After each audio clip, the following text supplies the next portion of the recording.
He lay where the sun had cracked the riverbed open. The channel, long ago emptied of water, was softened only by dust that drifted. His mane was pressed into the pale earth, tangled and dulled, taking on the very color of the ground. From a distance, his body was simply another part of the landscape. Another shape, sculpted by heat and time, lying still in a place where movement was usually constant. The first warning was born from that very stillness. Lions did not rest like this, stretched out too straight, too exposed. Passing reserve staff noticed him, their concern spreading quietly through exchanged glances and lowered voices. A lion so near an open track, completely unmoving, demanded urgency. Some slowed their pace, others reached for radios. The word down carried a heavy weight, even when barely whispered. But one man did not move immediately. He stopped in his tracks and simply watched. Years spent in close company with animals had taught him that danger wasn't always loud. Sometimes, it announced itself through absence. The lion's chest rose, but barely. Each breath lifted a little dust from his mane, only to let it fall again in a thin, settling veil. The rhythm was uneven, as if his body had to negotiate for every single inhale, uncertain if the next one was even worth the effort. His tail lay still behind him, stretched out along the dry, cracked ground. There was no flick, no reflexive twitch to chase away the flies. His ears rested low against his head, not pinned back in warning, but hanging slack and heavy. Then a faint breeze passed through the riverbed, carrying the scent of hot earth. The lion's whiskers stirred, but his eyes failed to sharpen. Others edged closer, cautiously. The lion offered no reaction. His head stayed down, his chin almost touching the dirt. His mouth was slightly open, lips parched, his tongue just visible behind them. There was no sign of an injury, no blood, no swelling, nothing uneven that could explain his collapse. This absence of a cause unsettled them more deeply than any wound might have. The man focused on the small details. The way one forepaw was tucked beneath his chest, his claws only half-sheathed. The way the muscles along his flank would tighten briefly at the end of a breath, then release. Exhaustion was written there, in his posture and timing, not on his expression. "He's breathing," someone said quietly, as if speaking it aloud might help anchor the fragile fact. The man simply nodded, but still didn't step forward. He waited through another breath, and then another. He noticed the pauses between them stretching, not dangerously long yet, but long enough to suggest a tremendous effort. This wasn't rest. This was a body conserving whatever small amount of strength it had left. A shadow fell across the lion's back as someone shifted position. His ear flicked once in response, then fell limp again. It was the smallest possible acknowledgement, and it carried no threat. His eyes opened briefly, unfocused, catching the light without holding it. They closed again almost at once. Recognition settled in the man's chest, a heavy and quiet feeling. He had witnessed this before, not frequently, but enough to recognize its shape. Animals came to this edge not because they sought help, but because something inside them had already failed to hold the line. This lion was not guarding his territory. He was not fleeing from a threat. He was waiting, though for what, even he might not have known. The others hovered now, the air around them taut with restrained urgency. Radios crackled once, then fell silent. No one raised their voice. The man lifted a hand slightly, not to halt them, but to simply slow the moment itself. "Something's wrong," he said, not as an alarm, but as a confirmation of what the body on the ground had been communicating all along. The dry riverbed stretched out around them, empty and exposed. Dust lifted and settled again with each faint movement of air. The lion lay where water had once flowed, his breath shallow, his strength drawn inward, his presence heavy with a meaning that had not yet revealed itself. Concern didn't arrive as fear. It arrived as a recognition of imbalance, a body utterly out of step with its world. And in that recognition, the moment deepened, waiting to show them what the stillness was asking for next. The man moved forward slowly, letting each step announce itself through intention rather than sound. Dust shifted beneath his boots, a dry whisper that carried across the open riverbed. The lion did not lift his head. His body remained as it was, pressed into the earth, his breath shallow and uneven. There was no tightening of muscle, no shift in posture to suggest a readiness to defend. The very absence of reaction was its own kind of signal. Closer now, the man could see the fine details others had missed from a distance. The lion's sides moved with effort, each breath pulling in and releasing with a faint delay, as if his body were working against some unnamed resistance. His mane lay flattened and tangled, filled with grit that dulled its usual color.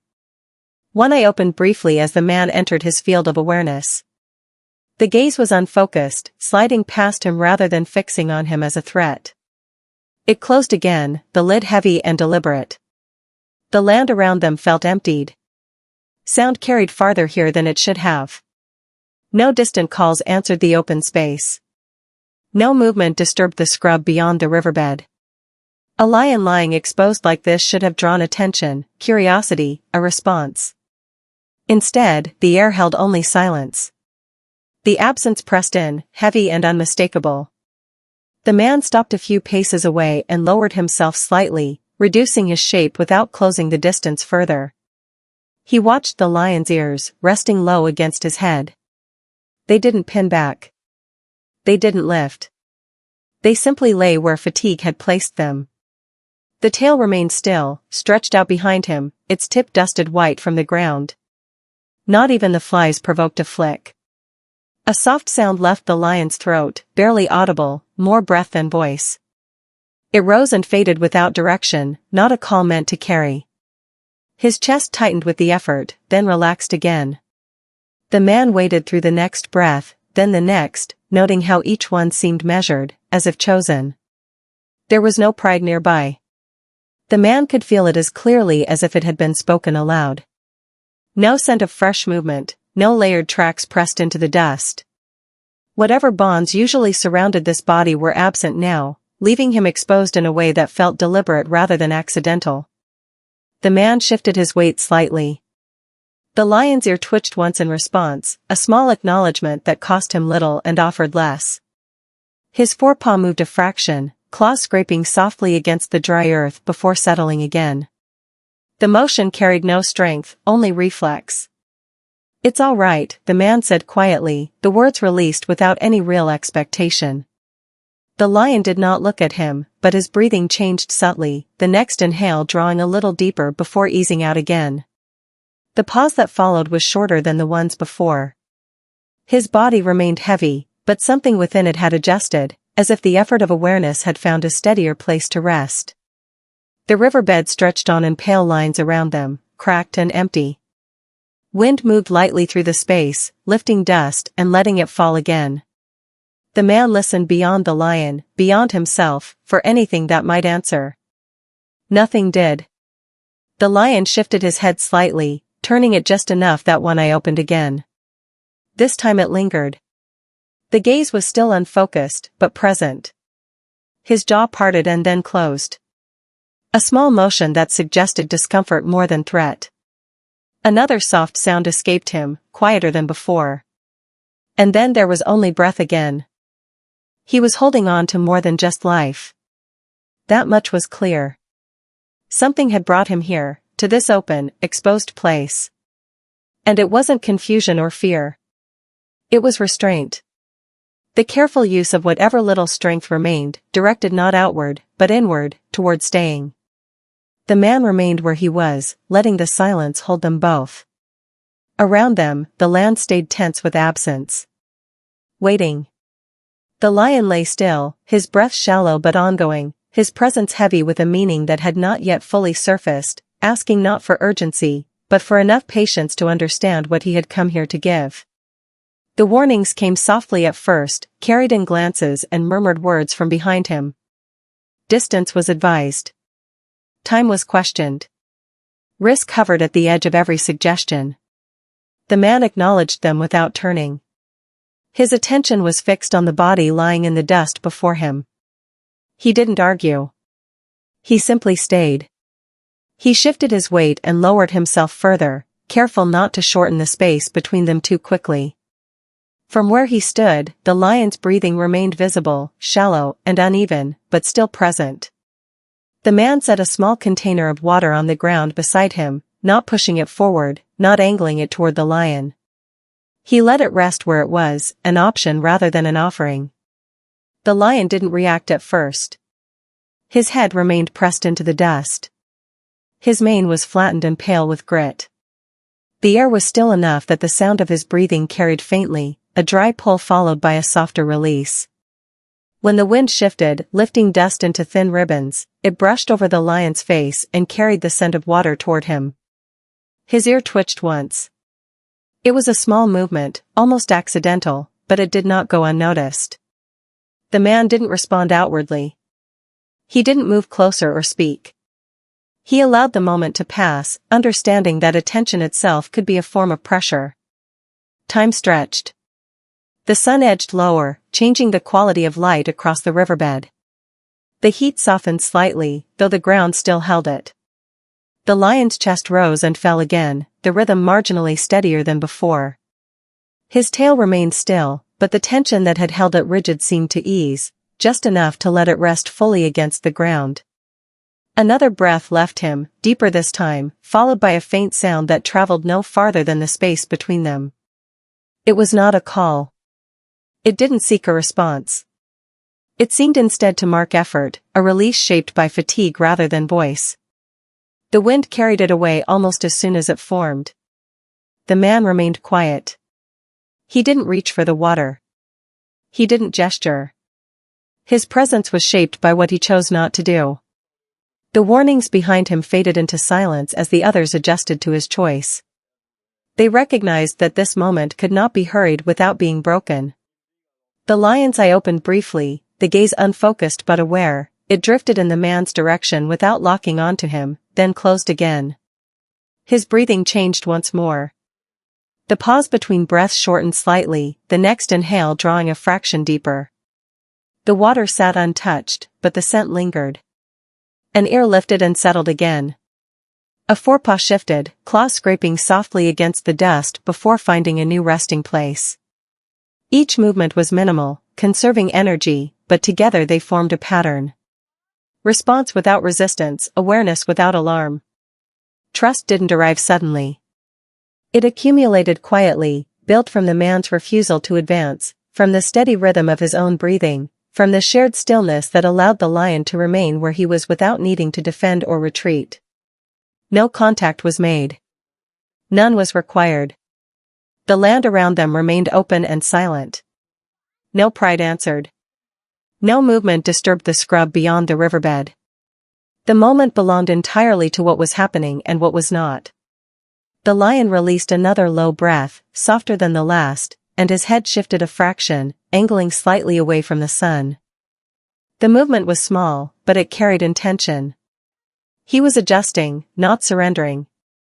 The man stayed where he was, letting the quiet do its work. Trust here was not something exchanged. It was something allowed to exist, fragile and unspoken, carried on the wind and held together by patience, by restraint, and by the shared understanding that stillness, when honored, could become its own kind of shelter. The shift came quietly, marked not by urgency, but by a change in pattern. The lioness's breathing changed again, no longer only shallow with exhaustion, but gathering into brief, controlled pulls that came and went with intention. Her body tightened, then released, not in reaction to the man or the land around her, but inwardly, guided by something older and more precise than fear. Those watching felt the moment before they understood it. The stillness sharpened rather than broke. The lioness's flank drew inward, her muscles contracting in a way that didn't match an injury. Her tail lifted slightly from the dust, then settled again. A low sound moved through her chest and escaped on the wind, deeper than breath, quieter than a call. It carried effort, not distress. The man recognized it all at once. He didn't speak. He didn't step forward.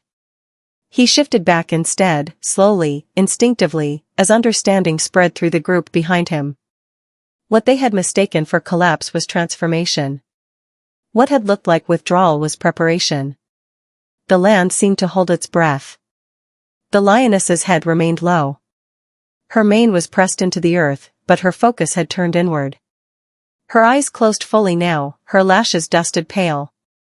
Another contraction moved through her body, visible along her flank, her skin tightening and releasing in waves that traveled with purpose. Her breathing synchronized with the movement. Each inhale was deeper, each exhale shaped by restraint. No one approached. No one reached for radios or tools. The warnings that had once filled the air dissolved into silence.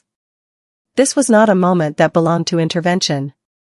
The lioness shifted her hind legs slightly, her claws scraping softly against the dry riverbed as she adjusted her position. The sound was small but deliberate. Dust lifted and settled again around her. Another low sound followed, carried only a short distance before the wind took it. It wasn't pain, it was work. Time stretched, measured now by the rhythm of her body rather than by minutes. The sun continued its slow descent, the light thinning and softening across the cracked earth. With the next contraction, the effort became visible, undeniable. The curve of her body changed. The space beneath her tail darkened. Life emerged quietly. The first sign was small and easily missed. A subtle movement against the dust, damp and fragile.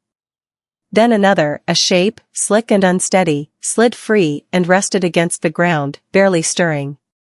The lioness released a long breath that seemed to carry weeks of strain with it. Her body trembled briefly, then settled. No one moved. The cub lay still for a moment, the silence stretching dangerously thin. Then, faintly, a twitch passed through the tiny body. A ripple of movement followed, uncertain, but real. Breath arrived, shallow and uneven, mirroring the first breaths taken by countless lives before it. The lioness turned her head slowly, her neck stiff with fatigue. She didn't rush. She didn't rise. She reached instead with the careful precision of instinct, her muzzle brushing the cub's side. The contact was light, almost questioning. The cub responded with a small movement, a soft sound that barely broke the air. The land exhaled. Those watching stepped back without being told, increasing the distance as though drawn away by gravity itself. What had begun as concern now settled into reverence. The danger they had anticipated had transformed into something more delicate, more profound. The riverbed, dry and exposed, had become a threshold. The lioness gathered herself around the cub, adjusting her body to shield it from the open space. Her breathing steadied again, no longer strained, but deep and anchoring. Dust clung to both of them, blurring their outlines into the very earth that held them.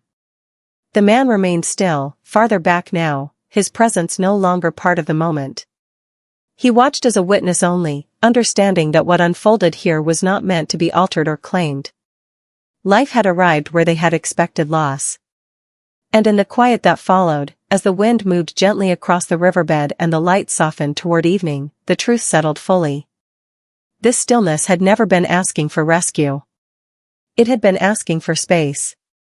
Dusk arrived gradually, softening the harsh lines of the riverbed and cooling the air around the lioness. The heat that had pressed down all day eased its grip, replaced by a thin breeze that carried the scent of dust and distant grass. The lioness lay still for a while longer. Her breathing was deep and steady now. Each rise of her chest was purposeful rather than strained. The effort that had shaped her body earlier had not emptied her. It had clarified her. The newborn lay close against her belly, small and dark against the pale ground. Its movements were faint but persistent, a slow wriggle followed by stillness, then another attempt. The lioness responded with careful adjustments, drawing one hind leg in, shifting her weight so her body curved around the cub without pressing down on it. Her head lowered and her tongue passed gently over the cub's flank, deliberate and unhurried. The action was quiet, instinctive, restoring order where there had been strain. Strength returned to her in invisible increments. It didn't rush in. It gathered. Her shoulders flexed slightly as she repositioned herself, her muscles answering again with coordination rather than fatigue. Her ears lifted, rotating once to catch the changing sounds of evening. The world beyond her body had re-entered her awareness, and she met it without alarm. The man watched from where he stood farther back now, his outline dimming as the light thinned. He didn't step closer. He didn't linger at the edge of the moment. He understood that his role had already ended, that what remained belonged entirely to the land and the life it was carrying forward. He shifted his weight, careful even now, and began to retreat, each step placed softly into the dust. The lioness did not look up as he moved away. Her attention remained fixed on the small body pressed against her warmth. The cub lifted its head briefly, unsteady and unsure, then let it fall again, its breath fluttering and real. The lioness responded by drawing closer, her body forming a shelter shaped by muscle and heat and patience. As the man increased the distance between them, the riverbed seemed to widen, reclaiming its quiet. Shadows stretched across the cracked earth, filling the spaces where concern had once gathered. The sounds of the reserve returned slowly, an insect's hum, the faint call of a bird settling for the night. Nothing announced itself loudly. Everything resumed its place with restraint. The lioness shifted again, this time gathering herself more fully. With an effort that no longer looked uncertain, she pushed her body into a more upright position, then settled back down, adjusting until the cub was secure beneath her chest. Her breathing remained calm. Her posture held readiness without tension. She was no longer waiting. The man stopped once more at a greater distance, turning only briefly to look back. In the fading light, the lioness and her cub had already begun to blend into the landscape, their forms softened by shadow and dust. There was nothing dramatic in the sight. No final gesture, just life continuing where it belonged. He turned away then and continued on, carrying with him the quiet weight of what he had been allowed to witness. It was not a story to be told loudly. It was something to be held carefully, like the last warmth of the day lingering on the skin. As night drew closer, the wild closed gently around its own. The riverbed cooled, the wind moved low across the ground, and in the dimness a lioness lay with her newborn. Strength settled back into her body, the land receiving them without comment as darkness arrived, patient and complete.